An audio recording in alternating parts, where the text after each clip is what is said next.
Ô, Ricardo, conta pra gente as suas impressões a respeito desse debate. O que a gente disse é que ele foi mais ameno do que se esperava, mas claro, não deixou de ter ataque, ironia, e aí já eram coisas que se esperavam também, né?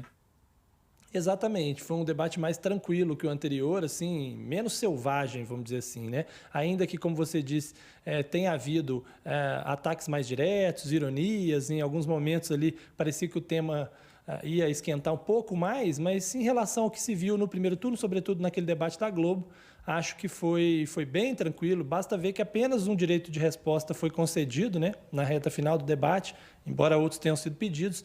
Então, acho que, no geral, até mesmo o formato do debate ajudou a tornar esse debate menos selvagem. E isso permitiu que alguns temas pudessem ser tratados, ainda que as pessoas exigissem muito mais discussão de propostas, e eu acho que eles esticaram demais em alguns temas e por isso faltou aí espaço para algumas propostas. Eles discutiram algumas questões ambientais, discutiram educação, discutiram pandemia. A economia, embora não tenha sido tratada como deveria, pela quantidade de tempo ou de assuntos, foi ali colocada em alguns pontos, né? Lula falou da proposta de isenção do imposto de renda para quem ganha até 5 mil reais. O Bolsonaro também falou sobre Auxílio Brasil vitalício. Quer dizer, eles conseguiram dar alguma ideia geral, falaram um pouco sobre programas sociais. Então, acho que, no geral, foi melhor, sim, do que o anterior. E quando a gente faz uma análise mais global, foi mais positivo para o eleitor do que debates anteriores, né? Agora, Ricardo, é mais positivo para o eleitor do que debates anteriores, inclusive do ponto de vista de propostas, né? Assim, até inclusive ontem o ex-presidente Lula chegou a falar após o debate que ele queria ter falado mais sobre economia, mas falaram de temas diversos, ainda que, como disse Rodrigo no começo do jornal, de forma mais rasa. Depois desse debate, você acha que pode ajudar ali na decisão do voto dos indecisos, do ponto de vista propositivo? Eu acho que o debate muda pouco, sabe, a decisão de voto. No geral, quem acompanha debate mais é quem está mais ligado já na política de alguma maneira, que já tem outras ferramentas para escolher seu voto. Mas é sempre importante até para ver a postura que os candidatos têm quando são questionados sobre temas específicos e importantes que podem ser mais importantes para um eleitor do que outro, né? Por exemplo, me parece que no primeiro bloco a gente viu um Lula mais tranquilo, porque acabou propondo melhor os temas, né? Ele esteve à frente discutindo, por exemplo, tema de educação, tema de pandemia, ficou 20 minutos discutindo esses temas que eram muito mais favoráveis a ele do que a Bolsonaro. Então, me parece que nesse ponto foi favorável a Lula e ele começou um debate um pouco melhor. Quando na reta final foi tratada a questão da corrupção, e aí ficaram 15 minutos tratando de petrolão, sobretudo, aí Bolsonaro levou vantagem em relação a Lula e ficou claro, mais uma vez, que o Lula tem dificuldades de responder a esse tema, né? Como foi no debate da Band do primeiro turno, isso também se deu nesse segundo turno. E me chamou a atenção só que foi ao contrário, né? No debate da Band, o Lula começou pior, né? Na primeira resposta foi muito mal e depois foi melhorando ao longo do debate. E neste, ao contrário, Lula começou bem melhor do que Bolsonaro e ao longo do debate o Bolsonaro foi conseguindo equilibrar um pouco mais o tema, sobretudo quando falou sobre a questão da corrupção, né? Mas eles, claro, trataram de falar dos temas que eram mais caros a eles, né? Bolsonaro, quando tentou sair da educação e da pandemia, falou um pouco de segurança pública, porque é um tema que ele se sente mais à vontade. Lula, quando se sentiu acuado no tema da corrupção, tentou puxar para o campo da economia e do meio ambiente, né? E o Bolsonaro, no final, também aproveitou para falar um pouco sobre o apoio do PT aos países latino-americanos aqui, né? Sobretudo regimes autoritários na América Latina.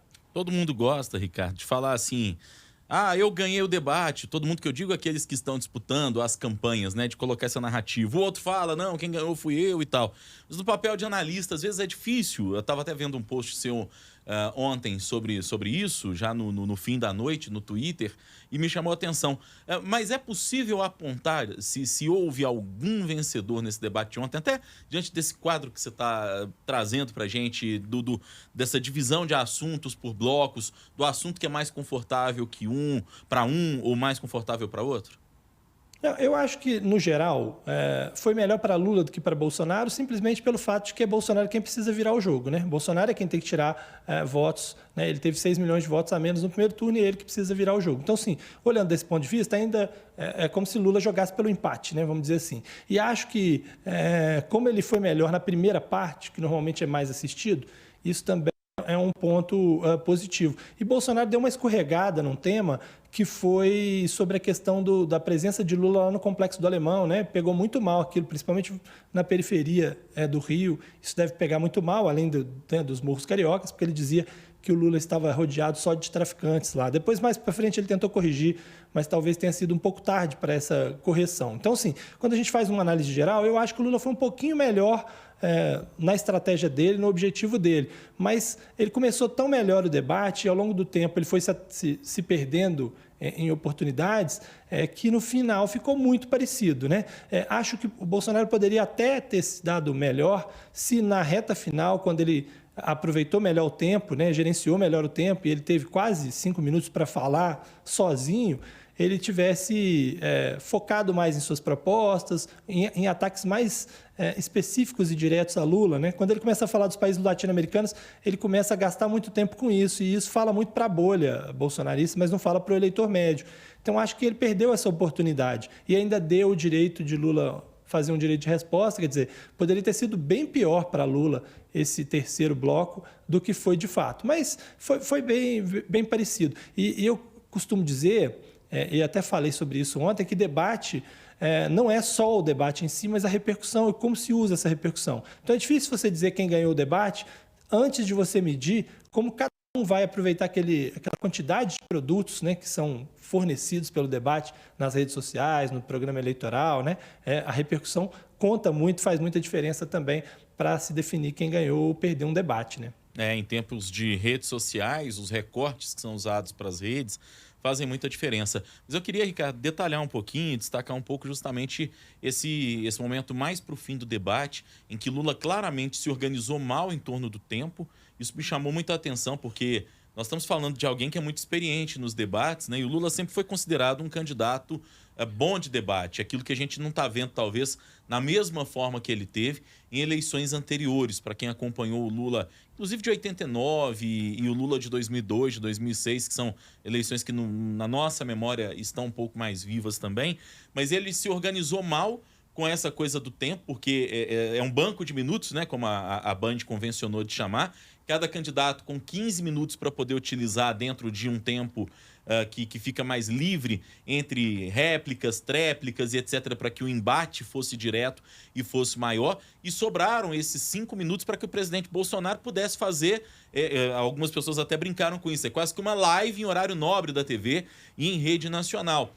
Mas o presidente parece ter perdido também uma boa oportunidade de falar para além disso. O que dá para tirar, Ricardo, dessa dificuldade que o Lula teve de lidar com o tempo e dessa dificuldade que teve o presidente Bolsonaro de falar para além daqueles que já estão catequizados devidamente por ele?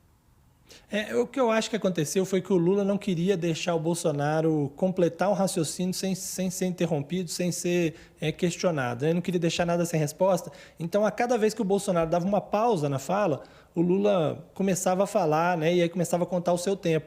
Isso se deu muitas vezes durante o bloco, principalmente na primeira parte do bloco, e aí faltaram minutos para ele no final. O Lula... Isso ficou tão claro que, em certo momento, o Lula saiu de perto do Bolsonaro, foi lá beber uma água e tal, para tentar ver se ele não caía nessa coisa de responder a tudo, porque isso estava sendo muito ruim para ele, né?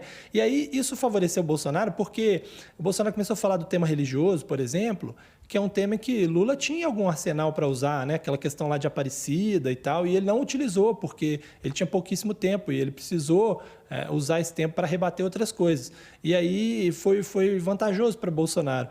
Mas, como também parece que o presidente não esperava que tivesse tanto tempo assim para falar livremente, né? E ele tinha que medir as palavras justamente por conta da questão dos direitos de resposta, né? Porque uma coisa é quando você está no embate, o outro tem tempo para responder, a direção do programa pensa, bom, ele responde lá no tempo dele, está tudo certo, né? Ali no final, quando o Bolsonaro tinha 5 minutos e Lula não tinha nenhum, qualquer coisa que ele falasse mais direta contra o Lula poderia gerar um direito de resposta, como de fato um deles foi gerado, né? Então, Bolsonaro também ficou naquela de fazer uma crítica mais indireta e falando principalmente do caso da América Latina, que, como eu disse, é uma coisa que fala muito com a bolha bolsonarista, mas com o eleitor médio não sabe o que está acontecendo na Nicarágua, se o Lula apoia ou não apoia a ditadura da Nicarágua e o que está acontecendo lá, né?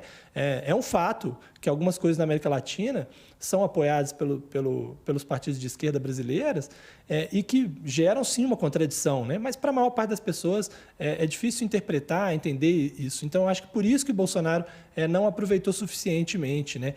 E depois, com o Lula tendo esse um minuto, né, compensou um pouco desse fato do Bolsonaro ter falado por 5 minutos. E aí, logo depois, vem as considerações finais, e aí eles falam um pouco de religião nas considerações finais, né? Mas aí, mais uma vez, o Bolsonaro fala para a sua bolha, quando ele fala de aborto, ele fala de liberdade, de temas que ele, né, que já conquistou o eleitorado que pensa ali daquela forma, e o Lula, de certa forma, contrapõe um pouco essa questão religiosa, mas de uma forma muito pouco ampla, né? Então, no final, as considerações finais serviram pouco assim, para, de fato, um ou outro ganhar voto, né? Ô, Ricardo, saindo um pouquinho da questão do debate, vamos falar aí sobre esses últimos dias de campanha dos dois candidatos e que, mais uma vez, focam em Minas Gerais, né? Eles que visitam o estado nesta semana e continuam aí com força total para tentar angariar esses votos, talvez dos indecisos, ou, no caso do ex-presidente Lula, manter a vantagem que teve aqui no estado sobre o presidente Jair Bolsonaro e, no caso do presidente Jair Bolsonaro, de tentar reverter essa situação. Minas continua sendo foco, né? Continua sendo foco, assim, há uma interpretação de que Minas Gerais pode definir a eleição, porque o Lula tem uma vantagem muito grande no Nordeste e Bolsonaro precisaria, como o Sul e Centro-Oeste não são suficientes para substituir essa vantagem de Lula no Nordeste, Bolsonaro precisa de uma vantagem muito grande no Sudeste, né? E essa vantagem só não é muito grande no Sudeste porque em Minas Gerais houve no primeiro turno uma vantagem de Lula. Então há uma disputa muito grande para tentar pelo menos ficar num empate ali em Minas Gerais, no caso de Bolsonaro, para que as vantagens de São Paulo e de Rio façam diferença, né? As pesquisas que estão sendo colocadas aí nos estados mostram um estreitamento da vantagem de Lula em Minas, uma manutenção em São Paulo e uma diminuição da vantagem de Bolsonaro no Rio. Então, sim, no fim das contas, por enquanto as coisas estão se contrapondo, mas Minas Gerais é importante não apenas por ser o segundo colégio eleitoral e porque, como é uma eleição que não está acontecendo no segundo turno, né, no Estado, né, se os candidatos não vierem a discutir esse assunto e não forem a Minas para debater a eleição nacional, ela vai passar em branco lá, né? Diferentemente de São Paulo, em que não há necessidade também de ficar indo lá toda hora, porque já há palanques lá para os dois a todo momento, né? Então, me parece que é essa a questão. Me chama a atenção que no segundo turno, eu já até falei disso aqui, você tem muito mais eventos de rua de Lula do que de Bolsonaro, ao contrário do que aconteceu no primeiro turno. Quem tem levado muita gente aos eventos, tem feito mais eventos de rua, é Lula. E Bolsonaro tem feito mais eventos fechados, de articulação política e tal. É claramente uma mudança de estratégia dos dois nesse segundo turno e nessa reta final de campanha, né? Inclusive, Ricardo, no fim da semana passada, nós tivemos o presidente Bolsonaro aqui em Minas, numa reunião com o governador Romeu Zema, mais de 600 prefeitos que declararam apoio ao presidente Jair Bolsonaro. Isso, de fato, pode ser representativo nessa corrida eleitoral, Ricardo, quando a gente pensa muitas vezes na capilaridade que representa a figura do prefeito, sobretudo nos menores municípios? Eu acho que, assim, todo apoio é bem-vindo, claro, né? E em muitas cidades, sim, o prefeito tem boa avaliação e faz muita diferença o seu apoio. Mas, no geral, a eleição em Minas já mostrou que ela é muito descolada, a eleição nacional, das demais eleições, né? Tanto é assim que, se a gente for olhar, por exemplo, na disputa de Belo Horizonte, o candidato de Bolsonaro teve 10% dos votos. Um bolsonarista não poderia ter apenas 10% dos votos. Da mesma forma, eu já disse, o governador Romeu Zema não conseguiu eleger uma bancada relevante do Novo, não conseguiu nem na federal, nem na estadual, não conseguiu eleger seu senador, né?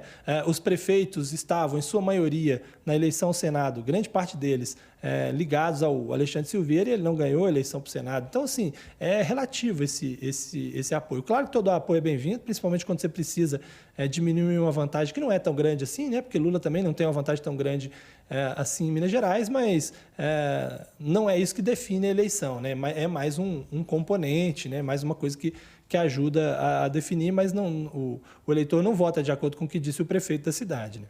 Ô Ricardo, o Sérgio, nosso ouvinte, me mandou até, foi no meu Instagram aqui, mas isso me chamou a atenção, eu acho que pode de repente render uma análise da sua parte. Como é que você avalia, e ele está nos ouvindo agora, como é que você avalia As ironias e sorrisos de Lula e Bolsonaro, um para com o outro no dia de ontem. Que tipo de análise que dá para fazer isso? A gente viu, e faz até sentido essa pergunta aqui, voltando a falar do debate, essa que chegou aqui pelo nosso ouvinte, porque deu para notar em alguns momentos essa coisa de um sorrir. A gente até trouxe um trecho desse momento, um pouco mais cedo na reportagem do Pedro Augusto Figueiredo, em que o Bolsonaro deu um toquinho nas costas do Lula, falou: não, Lula, vem cá, vem cá. Claramente numa ironia, mas assim, eu vi até que nas redes sociais houve uma tensão, né? Quando eles se aproximaram, houve um momento em que eles estavam ali cara a cara, se aproximaram, porque a maior parte do debate eles estavam fisicamente até mais distantes, né? Parecia ali, para quem estava vendo de casa, uma sensação de que eles estavam pelo menos ali a 1,5 metro, 2 metros um do outro, né? E isso provocou também uma tensão em quem estava assistindo, Sim. né, Rodrigo? As pessoas Pelo nível de acirramento.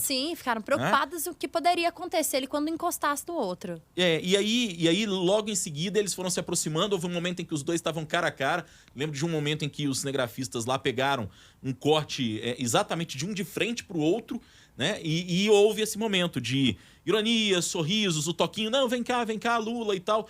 Que tipo de análise dá para fazer disso? Até do formato que o debate permitiu que eles tivessem essa proximidade física, como a gente não havia visto nos debates anteriores.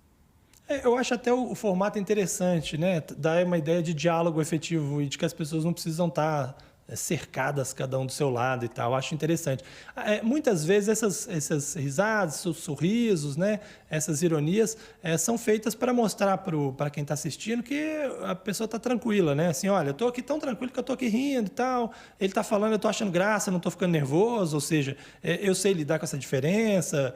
O que ele está falando é até engraçado, de tão absurdo e tal. Isso aí faz parte para mostrar essa tranquilidade. E no caso específico, nesse caso específico de Bolsonaro com Lula, a impressão que eu tive, e eu acho que a gente vai saber isso nos próximos programas eleitorais, nos próximos recortes aí de redes sociais da campanha de Bolsonaro, é que ele tinha um esforço muito grande, foi orientado de que quando ele falasse, ele precisava que Lula estivesse próximo dele, né? Que ele pudesse aparecer na mesma imagem, para que se mostrasse os dois, né, juntos aí no mesmo plano, e isso na televisão colaborasse, né? Trouxesse para Bolsonaro essa oportunidade de estar falando para alguém que estava ali junto, né? Isso acho que para a formação das peças é importante.